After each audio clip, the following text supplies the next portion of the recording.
Hello दोस्तों, मैं आपको बताने वाला हूँ क्लास 10 का विज्ञान बनाने में किस प्रकार के दर्पण का उपयोग किया जाता है। तो दाढ़ी बनाने में हम लोग अवतल दर्पण का उपयोग करते हैं। देखें कि गोलीय दर्पण में फोकस दूरी तथा वक्रता त्रिज्या के बीच क्या संबंध है। तो एक फॉर्मूला होता है R = 2F, यानी वक्रता त्रिज्या फोकस दूरी की दुगुनी होती है। इसके अनुसार मेरा f का वैल्यू निकल गया क्या ना R/2। इसका सही आंसर हो गया option number B. Question number 3 के बारे में बात करते हैं। प्रकाश के अपवर्तन की क्रिया में कौन सी भौतिक राशि अपरिवर्तित रहती है, यानी अपवर्तन में उसका बदलाव नहीं होगा। तो इसका आंसर सही और राइट आंसर होगा आवृत्ति। वेग और तरंगदैर्घ्य के बारे में चर्चा करें तो ये दोनों ही परिवर्तित होती है। आगे बढ़ेंगे क्वेश्चन नंबर 4 की ओर। क्वेश्चन नंबर 4 है, अवतल दर्पण के परावर्तन के बाद किस बिंदु से होकर गुजरता है। तो परावर्तन के बाद फोकस से होकर गुजरता है। क्वेश्चन नंबर 5 देखेंगे, किसी दर्पण से वस्तु को कहीं भी रखने से वस्तु के बराबर आकार का सीधा प्रतिबिंब बनता है, तो वो दर्पण होगा। किस प्रकार का दर्पण होगा? समतल दर्पण होगा, क्योंकि समतल दर्पण पे वस्तु जितना दूर पर रहेगा प्रतिबिंब उतना ही दूरी पर बनेगा और हमेशा सीधा प्रतिबिंब बनता है। क्वेश्चन नंबर 6 के बारे में बात करें तो क्वेश्चन कहता है, प्रकाश के अपवर्तन के कितने नियम होते हैं। प्रकाश के अपवर्तन के 2 नियम होते हैं। पहला नियम होता है आपतन कोण की ज्या और अपवर्तित कोण की ज्या का अनुपात एक नियतांक होता है। और दूसरा नियम होता है कि आपतित किरण, अपवर्तित किरण एवं अभिलंब तीनों एक ही तल पर होते हैं। तो इस अनुसार से अपवर्तन के 2 नियम हुए। क्वेश्चन नंबर 7 के बारे में बात करें तो किसी गोलीय दर्पण की वक्रता त्रिज्या 50 सेंटीमीटर है तो फोकस दूरी होगी। तो फोकस दूरी होती क्या है? वक्रता त्रिज्या की आधी होती है। इस अनुसार 50 का आधा हो गया 25। ऑप्शन नंबर सी इसका सही आंसर है। क्वेश्चन नंबर आगे बढ़ते हैं 8 की ओर। क्वेश्चन नंबर 8 है,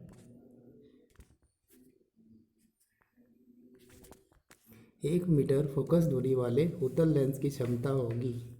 तो 1 मीटर फोकस दूरी के उत्तल लेंस की क्षमता 1 डायोप्टर होगी। Option number B. किसी उत्तल लेंस की फोकस दूरी हमेशा क्या होती है? उत्तल लेंस की हमेशा पॉजिटिव होती है और अवतल की नेगेटिव होती है। ओके, क्वेश्चन नंबर 10 देखेंगे, प्रकाश का वेग न्यूनतम होता है। तो प्रकाश का वेग न्यूनतम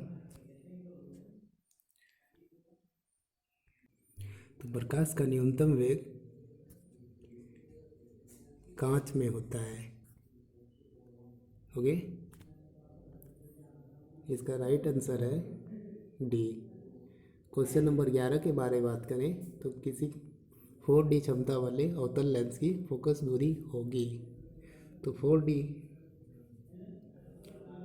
की कितनी होगी? तो P बराबर होता है क्या? P बराबर होता है R/2। P बराबर होता है 1 मीटर की फोकस दूरी। इस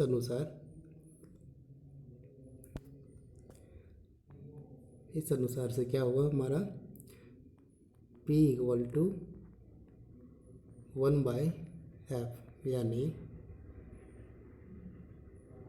4D है तो 4 = 1/f, यानी कि f बराबर 1/4। इसको भाग देंगे तो क्या निकलेगा? 0.25, इसे 100 से गुना कर देंगे सेंटीमीटर में निकालने के लिए, तो निकलेगा 25। तो इसका आंसर, राइट आंसर हो गया 25 सेंटीमीटर। ओके, क्वेश्चन नंबर 12 देखेंगे। क्वेश्चन नंबर 12 कर रहा है, किसी उत्तल लेंस का फोकस अंतर 50 सेंटीमीटर है तो उसकी क्षमता होगी। उत्तल लेंस है, 50 सेंटीमीटर फोकस दूरी है। फोकस दूरी कितनी है? 50 है। तो P बराबर कितना ना 1/f फॉर्मूला होता है, और ये 1 क्या मीटर में होता है। तो इस अनुसार से 100/f का वैल्यू कितना 50, काट देंगे तो मिलेगा मेरा 2।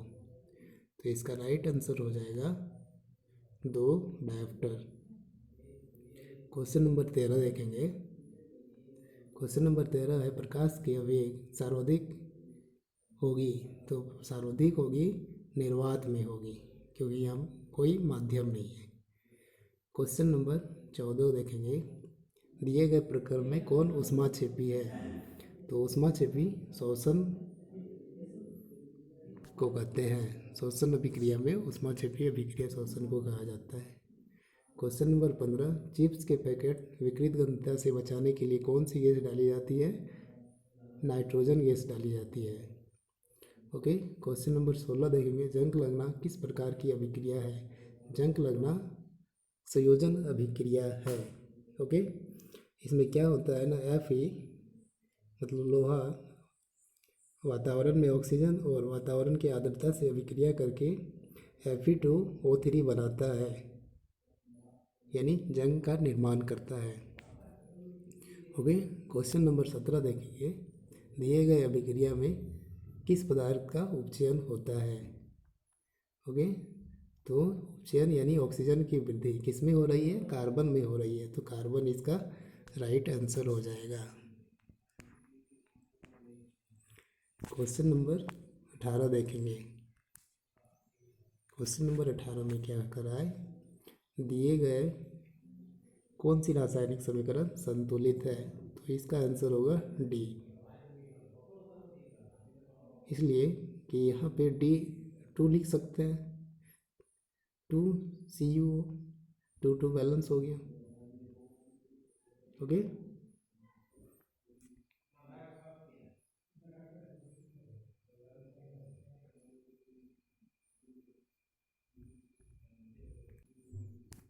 सॉरी, इसका आंसर राइट आंसर होगा ये वाला, ये गलती हो गया। ओके, आगे देखेंगे क्वेश्चन नंबर 19। ओके, इसमें दिए गए चित्र में कौन सी अभिक्रिया हो रही है? तो इस चित्र में विस्थापन अभिक्रिया हो रही है, क्योंकि लेड कॉपर क्यूप्रस क्लोराइड को कॉपर का स्थान ग्रहण कर रही है यहाँ पे, इसलिए यह विस्थापन अभिक्रिया है। क्वेश्चन नंबर 20 है, दिए गए पदार्थों में कौन गंधीय सूचक की तरह व्यवहार करता है? तो गंधीय सूचक की तरह प्याज व्यवहार करता है। आगे क्वेश्चन है, हड्डियों को जोड़ने के लिए डॉक्टर किस लवण का उपयोग करते हैं? CuSO4 हाफ H2O यानी प्लास्टर ऑफ पेरिस का उपयोग करता है। विरंजक सूत्र का सूत्र क्या है? CaOCl2। ओके, नेक्स्ट क्वेश्चन देखेंगे, क्वेश्चन नंबर 23। ओके, इसमें से क्या कर रहा है कि कौन सी अभिक्रिया हो रही है? चित्र को दिखा रहा है। चित्र में यहाँ जल है, जल का गर्म किया जाता है, तो यहाँ पे जल H2O जो है वो अलग अलग भागों पे बढ़ जाएगी। क्योंकि जल क्या होगी, H2O विखंडित हो जाएगी, किसमें ना, हाइड्रोजन पे और ऑक्सीजन पे। ओके, तो यहाँ संयोजन अभिक्रिया हो जाएगा। क्वेश्चन नंबर 24 देखेंगे। क्वेश्चन नंबर 24 है, टमाटर में कौन सा अम्ल पाया जाता है? ऑक्जेलिक अम्ल पाया जाता है। क्वेश्चन नंबर 25 देखेंगे। तनुकरण प्रक्रिया में क्या होती है ना, H+ आयन और OH- आयन की सांद्रता में कमी आती है। ओके, नेक्स्ट क्वेश्चन देखेंगे। क्वेश्चन नंबर 26, निम्नलिखित में कौन प्रकाशीय वियोजन का उदाहरण है? तो 1 नंबर इसका सही होगा। क्वेश्चन नंबर 27 देखेंगे। अमीबा अपना किस अंग से भोजन ग्रहण करता है? तो अमीबा कुटपाद के माध्यम से अपना भोजन ग्रहण करता है और खाद्य रिक्तिका में डालता है। क्वेश्चन नंबर 28 देखेंगे। पाचन प्रक्रिया में वसा का एमल्सीकरण कौन करता है? तो पित्त करता है। क्वेश्चन नंबर 29 आगे बढ़ेंगे। निम्नलिखित में किस जीव में स्वपोषी पोषण होता है? तो आम जो है का पौधा वो स्वपोषी पोषण करता है। बाकी अमरबेल, कवक और अमीबा विषमपोषी पोषण के अंतर्गत आता है। मानव हृदय में कितने कोष्ठक होते हैं ना? 4 कोष्ठक होते हैं। क्वेश्चन नंबर 31 देखते हैं। श्वसन वर्णक किसे कहते हैं? तो क्लोरोफिल को श्वसन वर्णक कहते हैं। ये पेड़ पौधों के पत्तों में उपस्थित होता है। उत्सर्जन तंत्र की क्रियात्मक इकाई क्या है? वृक्क। ये मानव के उत्सर्जन के बारे में बात किया जा रहा है, तो वृक्क है। ओके, क्वेश्चन नंबर 33 देखें। वृक्क की क्रियाशीलता कम होने पर रक्त को शरीर से बाहर निकालने कर छानने की प्रक्रिया क्या कहलाती है? अपोहन यानी डायलिसिस कहलाती है। जनन की मूल घटना DNA की प्रकृति का बनना है। क्वेश्चन नंबर 35 देखेंगे सही से। क्या है? दिए गए चित्र में किस प्रकार का जनन होता है? चित्र पहले देख लो। ये मेढक के लिए लगता है, मेढक का है। ओके, बहुत सारे छोटे छोटे केंद्रक दिख रहे हैं एक के भी अंदर, इसका मतलब ये बहुखंडन है। ओके, इसका राइट आंसर क्या है? बहुखंडन। मुकुलन हाइड्रा में होता है।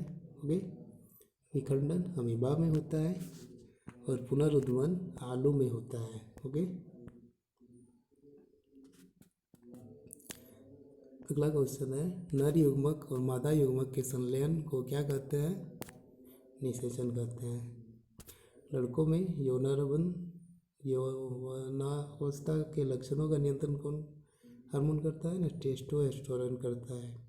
इंसुलिन डायबिटीज को नियंत्रित करता है। प्रोजेस्टेरोन महिला का लक्षणों का नियंत्रण करता है। और थायरॉक्सिन थायराइड